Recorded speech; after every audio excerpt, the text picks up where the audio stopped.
에게 지금 이 말씀을 강조하고 있다는 걸 분명히 알아야 됩니다. 예수님의 12제자뿐만 아니라 예수님의 또 13번째, 14번째 제자 되기를 결단한 자들이죠. 그들은. 오늘 우리도 마찬가지죠. 다시 말해서 41절과 그 다음 이어지는 41절에서 말하는 상 받을 사람은 예수님의 12제자뿐만 아니라 당시 초대교회 기독교 공동체에서 예수를 따르기로 결심한 또 다른 제자들을 가리킨다는 말씀입니다. 상을 누가 받을지 구체적으로 시대적 배경을 통해서 명확히 알 필요가 있다는 거예요. 누가 상을 받을 것인가? 누구라고요? 제자들이, 즉 예수님의 제자 되기를 결심한 자들이 상 받을 것이다 라는 것을 분명히 기억해 두십시오.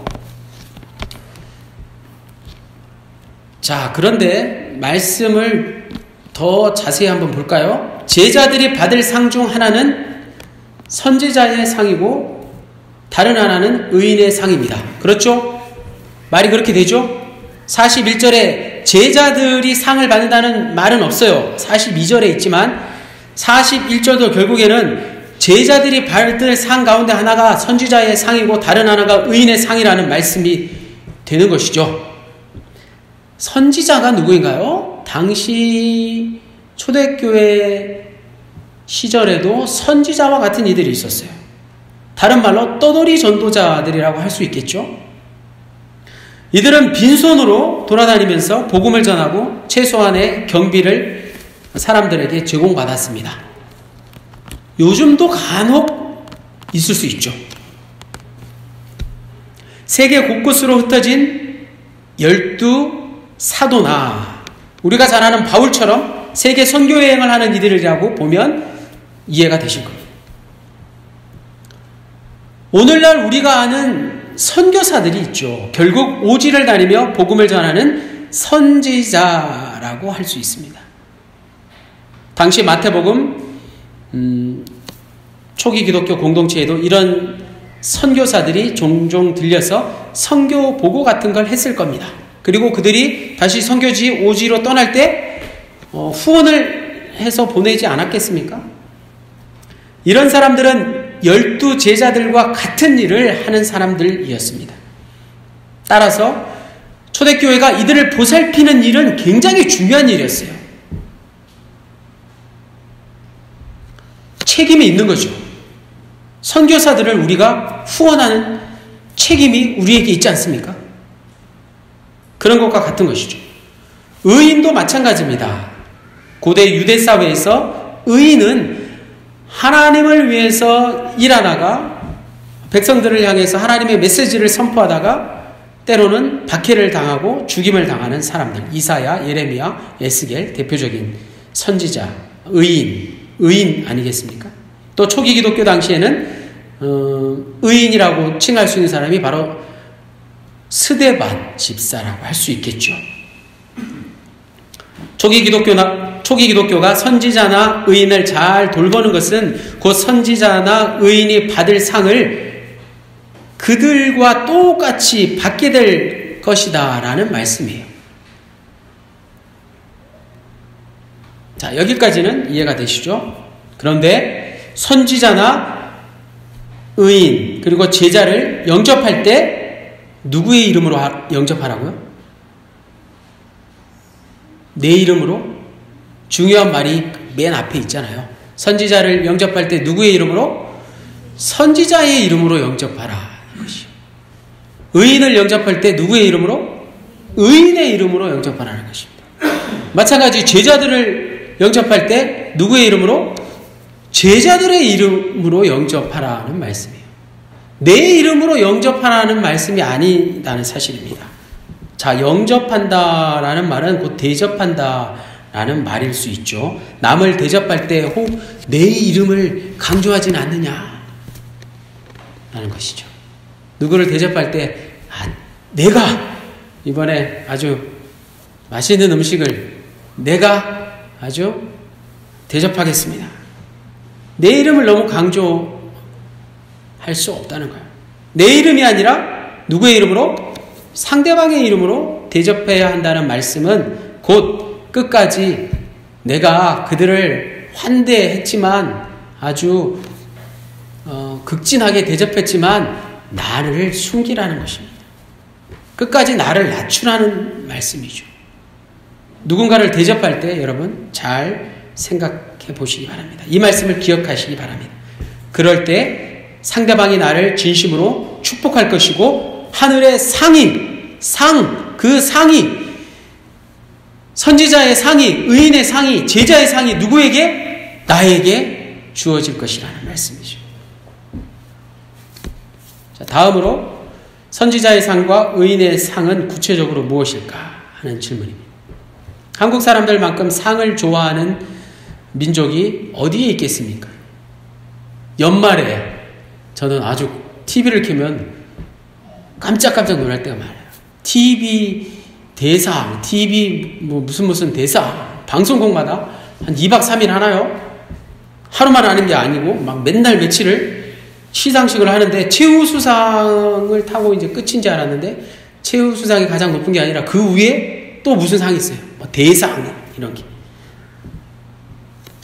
상을 좋아하는 분들 많으시죠? 상을 좋아하는 분들은 다음 이야기에 귀를 기울여 보십시오.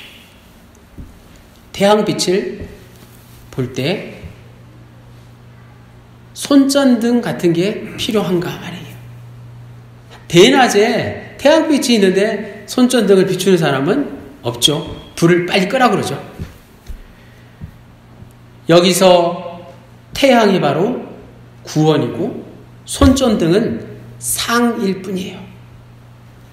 대낮에도 자신이 받은 그 선물을, 손전등을 켜고 그것에만 집착하는 사람은 없을 겁니다. 그런 사람이 있다면 아마도 태양빛을 충분하게 경험하지 못했기 때문 아닐까요? 이런 질문 앞에서 우리가 여전히 혼란스러운 이유가 무엇이겠습니까? 이 세상은 너무나도 상벌 위주로 돌아간다는 것이죠. 상벌 원리로 돌아가는 저 세상에 우리가 너무 익숙해져 버렸기 때문입니다. 세상은 대표적인 상 무엇이죠? 돈으로 모든 것을 처리합니다. 능력이 있으면 연봉을 많이 주고 능력이 없으면 적게 줍니다. 돈이 안 되는 걸 하려는 사람이 누가 있습니까? 말려야 되죠. 돈이 되는 건 무엇이든지 서로 경쟁하면서 하려고 하는 게 이 세상의 원리 아니겠습니까? 안타깝지만 교회가 세상의 원리를 그대로 들여와 버렸다는 것이죠. 소위 대형교회라고 하는 데를 다니면서 편리한 주차시설부터 최첨단 멀티미디어 시설까지 다양한 사람들을 만나면서 교제하고 사업을 확장하고 또 그들과 친교하면서 예배 보는 게 신앙생활의 전부라고 여기는 것 말이에요. 이것이 바로 세상의 상의 원리에 익숙해져 버린 기독교인의 모습 아니겠습니까? 반대로 작은 교회는 모든 게 부족하고 힘들기 때문에 은혜가 안 된다고 여기고 떠나죠. 작은 교회는 잘 찾아오진 않습니다. 기독교인들이 이런 세상의 원리에 길들여져서 하나님의 나라를 오직 세상의 원리와 똑같은 상급 개념으로만 착각해서는 안 됩니다. 기독교 신앙은 그런 게 아니죠. 저 세상의 원리, 상급의 원리로부터 해방되는 것 그 자체가 바로 기독교의 핵심이라는 말씀입니다. 그렇다면 상을 받아야 한다는 생각 자체를 내려놓을 때만 오늘 본문 말씀이 비로소 눈에 들어오고 귀에 들려진다는 사실입니다. 오늘 본문에서 상을 받을 것이라는 말씀이 왜 나왔는지를 잘 생각해 보십시오. 오늘 본문은 계속 강조해서 드리는 말씀이지만 제자들에게, 예수님의 제자들에게, 그리고 예수님의 제자가 되기를 결심한 자들에게 들려주시는 주님의 메시지라는 사실입니다. 그 제자들은 하나님의 나라가 가까이 왔다고 세상에 나가서 이제 선포해야 될 것이고 병든 세상을 치유하는 일에 부름받은 자들입니다. 그들은 세상 사람들이 외면한다 할지라도 오직 하나님의 영, 성령에 의존해서 하나님의 말씀만을 선포해야 하는 선지자와 같은 자들이고, 온갖 시련과 박해 속에서도 하나님의 뜻에 전적으로 의존하는 의인과 같은 자들이기 때문에 그렇습니다. 예수님은 바로 그들이 선지자의 상을, 의인의 상을 받을 것이라고 말씀해 주고 계십니다. 예수님이 제자들에게 상을 받을 것이라고 말씀하신 것은 선지자와 의인의 삶 자체가 바로 하나님의 선물, 하나님이 주시는 상이라고 말씀하고 계시다는 것이죠. 의인의 상, 그것이 무엇이라고요? 하나님이 주시는 상, 바로 선지자와 의인의 삶 자체라는 것입니다. 다시 말해서 제자로서의 삶 자체가 바로 상이라는 것입니다. 이게 진정으로 깨달아지면 아무 걱정할 게 없겠죠. 왜냐하면 제자의 사명이 바로 하나님의 일이기 때문입니다. 하나님의 일에 참여하는 것이 바로 상이라는 것을 붙들어야 합니다. 이것보다 더 좋은 상이 없다는 것입니다. 제자가 된 사람은 제자의 삶으로 충분한 것입니다. 그것으로 만족할 수 있고 만족해야만 하는 것입니다. 다른 것 더 준다고 해도 받으려고 하지 않습니다. 하나님의 일에 마음을 빼앗긴 제자들에게는 그 외의 것들은 다 부수적인 것들이기 때문입니다. 반대로 말해서 부수적인 것들에 마음을 빼앗기면 제자의 삶이 아닌 것이죠. 오늘 기독교인들이 흔히 말하는 대로 제사에는 관심이 없고 제사 음식에만 관심이 있는 게 아닐까요?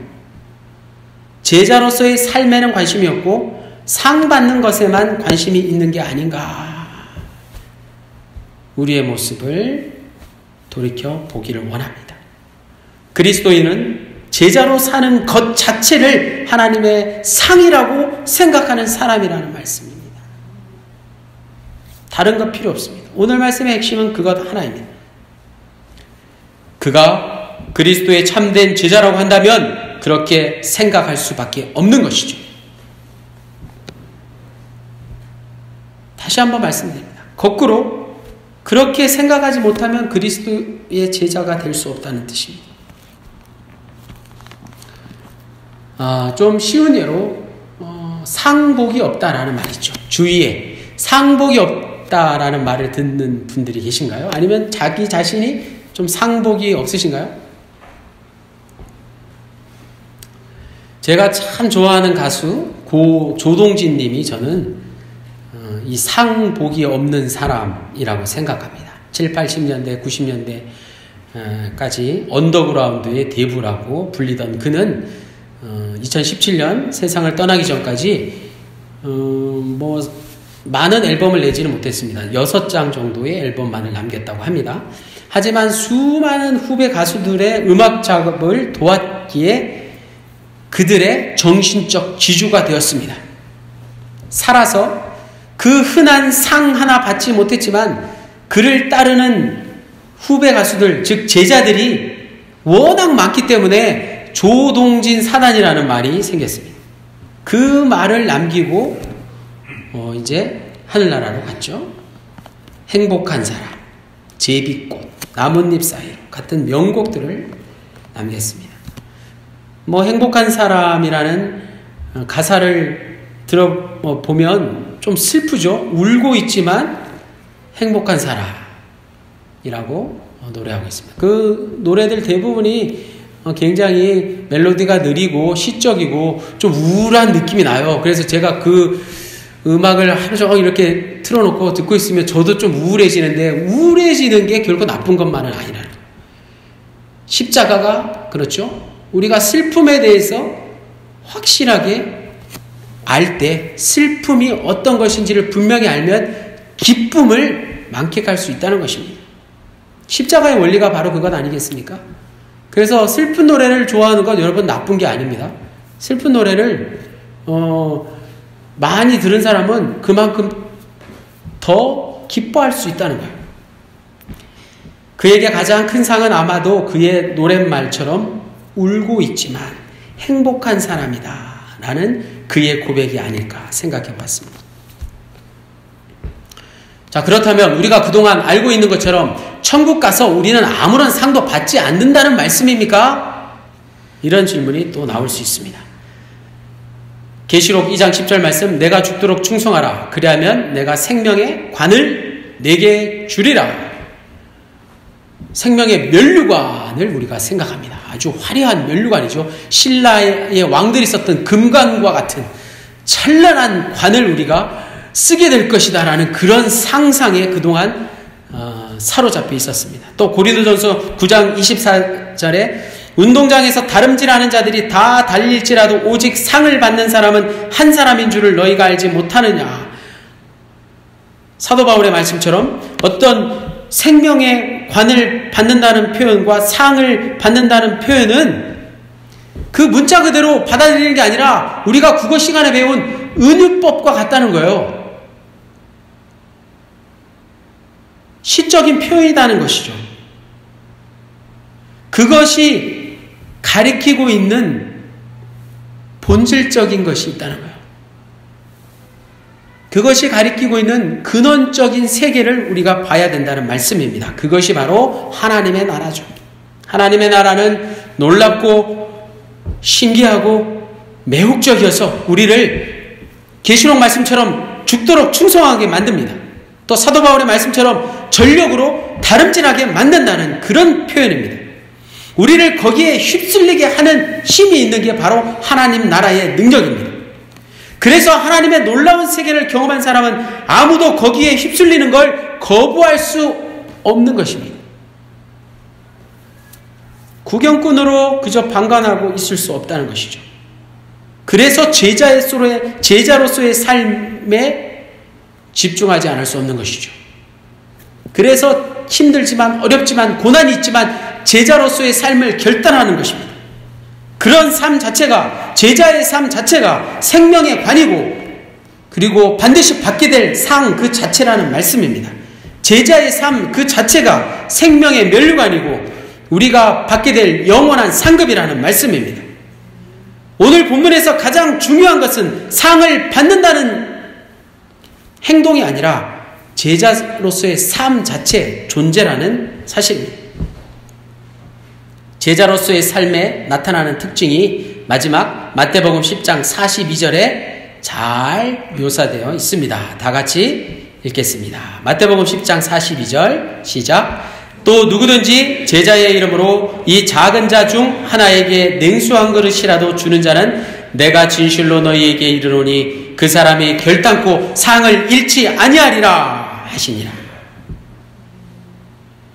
예수님의 제자들은 예수님의 비전을 따라 하나님의 나라를 추구하는 사람들입니다. 그래서 우리가 예수님의 제자에 포함되는 것이에요. 예수님의 제자들은 당시 유대 종교 지도자들과 로마 황제에 비해서 매우 작은 초라한 사람들이었습니다. 이처럼 작은 사람들이지만 제자들을 받아들이고 제자들이 전하는 하나님 나라를 받아들이는 사람은 이미 제자의 삶을 사는 것이죠. 그들에게 상이 반드시 있게 될 것이라는 말씀입니다. 여기서 상은 지금 여기 노래하는 하나님의 나라를 경험하는 것입니다. 즉 모든 제자의 삶은 매우 시적인 표현 42절에 나오는 냉수 한 그릇과 같이 보잘것없는 것처럼 보일지라도 큰 상, 우리가 무슨 상인지는 모르지만 선지자의 상, 의인의 상, 제자의 상을 잃지 않을 것이라는 말씀입니다. 냉수 한 그릇을 통해서도 하나님의 구원이라는 가장 큰 상을 누릴 수 있는 영성이 지금 우리에게 필요합니다. 그러므로 의인의 상은 곧 제자의 상이요 제자의 상은 곧 무엇일까요? 제자의 삶입니다. 중요한 것은 그리스도인으로서의 삶 자체를 하나님의 상으로 인정하고 받아들이는 것입니다. 그래서 여러분 오늘 지금 이 자리에 하나님께 예배드리러 오신 것 아닙니까? 예수님을 믿게 된 것이 내게 가장 큰 상입니다. 하나님을 찬양하고 하나님의 말씀을 듣고 예배드리는 것 그 자체가 내게 가장 큰 상이라는 말씀입니다. 가장 평범하다 못해 어쩌면 가장 보잘것없는 냉수 한 그릇을 통해서도 하나님을 경험할 수 있는 놀라운 영성이 저와 여러분의 삶에 충만하시기를 주님의 이름으로 간절히 축원합니다. 하나님, 오늘 우리는 하나님이 다스리시는 이 세상에서 하나님이 우리에게 주신 상이 있음을 믿습니다. 예수님의 12제자들과 초기 기독교인들이 이러한 확신을 가지고 고난과 역경을 버텨낼 수 있었던 것처럼 오늘 우리도 제자들처럼 하나님을 경험할 수 있는 작은 사람들이 되기를 원합니다. 오늘 우리에게 의인의 상을 베풀어 주신 주 예수 그리스도의 이름으로 기도하였습니다.